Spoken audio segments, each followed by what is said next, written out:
हम बकवास पर आपको खुश आमदी। अदावत ड्रामे की अगली किस्त में आप देखेंगे कि अंबर को फोन करके बेबी एक और चाल चलती है, जानबूझकर इसे असजद के कमरे में रोक कर रखती है जब तक मारिया घर वापस नहीं आ जाती। और वही हुआ, मारिया कमरे में आती है और अंबर को असजद के साथ हंसते मुस्कुराते देख एक बार फिर से बदगुमान हो जाती है। यहाँ पर अंबर इसे समझाने की कोशिश करती है कि ऐसी कोई बात नहीं जैसे तुम समझ रही हो, मैं सिर्फ असजद की खैरियत मालूम करने आई थी और बेबी बाजी ने मुझे ज़बरदस्ती रोक लिया कि मैं इसे नाश्ता करवा दूं, दवा भी खिला दूं। मारिया की बदगुमानी और भी ज़्यादा बढ़ चुकी है, लेकिन अब असजद से लड़कर झगड़कर वापस घर जाने का कोई फ़ायदा नहीं, अपनी किस्मत से समझौता कर रही है। अगले दिन असजद के ऑफिस जाने से पहले इससे बात करती है, मुझे लगता है कि मैंने जो मोहब्बत आपसे की है आप वो मोहब्बत मुझसे नहीं कर पाए। असजद सर झुकाए बैठा है, एक बार भी इसने मारिया के सामने इजहार नहीं किया, यही दुख तो मारिया को है।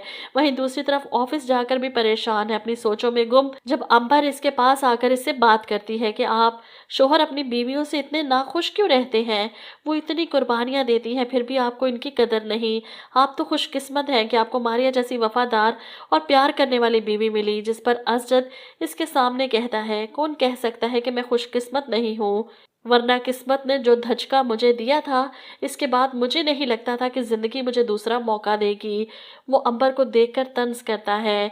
इधर घर पर बेबी मारिया से बात करना चाहती है पैसों के लिए, लेकिन मारिया तो इसकी बात नहीं सुन रही। वो सब समझ रही है कि सब कुछ बेबी का किया धरा है, इसलिए उठकर कमरे से निकल जाती है। इसकी हरकत देखकर बेबी को बहुत गुस्सा आता है। मारिया बीबी वापस तो आ गई हो, लेकिन ज़्यादा देर यहाँ रुकने नहीं दूंगी, बहुत अकड़ आ गई है तुम में।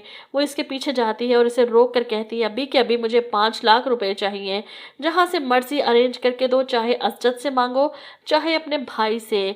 जवाब में मारिया को भी गुस्सा आता है, वरना वरना क्या करेंगी आप, बेबी से धमकाती है, वरना मैं तुम्हारा और फहद का सच असजद को बता दूंगी।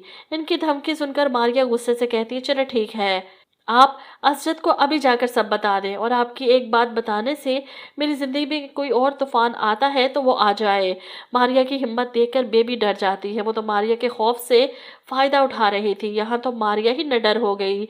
वो अपने फ्लैट की किस्त देने के लिए इसके पास अब कोई चारा नहीं, अपने सोने के कड़े जाकर बेच आती है।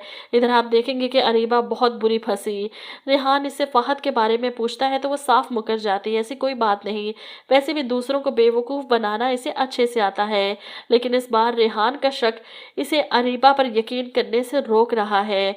अरीबा भी बिस्तर पर लेटे कान को मोबाइल लगाए फहद को फ़ोन करके कहती है, आपको क्या ज़रूरत थी रेहान के सामने अपना नाम बताने की। जिस पर फहद कहता है, मैं अपना नाम ना बताता तो इसे लगता कि पता नहीं तुम्हें कौन कौन फ़ोन करता है, मैंने ये सब तुम्हारे लिए किया, माफ़ कर दो, मेरी वजह से तुम्हें कोई परेशानी हो ये मैं नहीं चाहता। वो अभी भी अरीबा को ट्रैप कर रहा है। वहीं रेहान कमरे में आता है तो अरीबा फ़ौरन फ़ोन रख देती है, लेकिन रेहान इसकी ये हरकत देख लेता है और अब तो इसका शक भी यकीन में बदल जाएगा कि अरीबा वाकई कुछ गलत कर रही है। इसे भी बिल्कुल वैसे ही तलाक होनी चाहिए जैसे इसने मारिया के साथ किया, इसलिए ड्रामा इसके मकाफाते अमल तक पहुंच रहा है।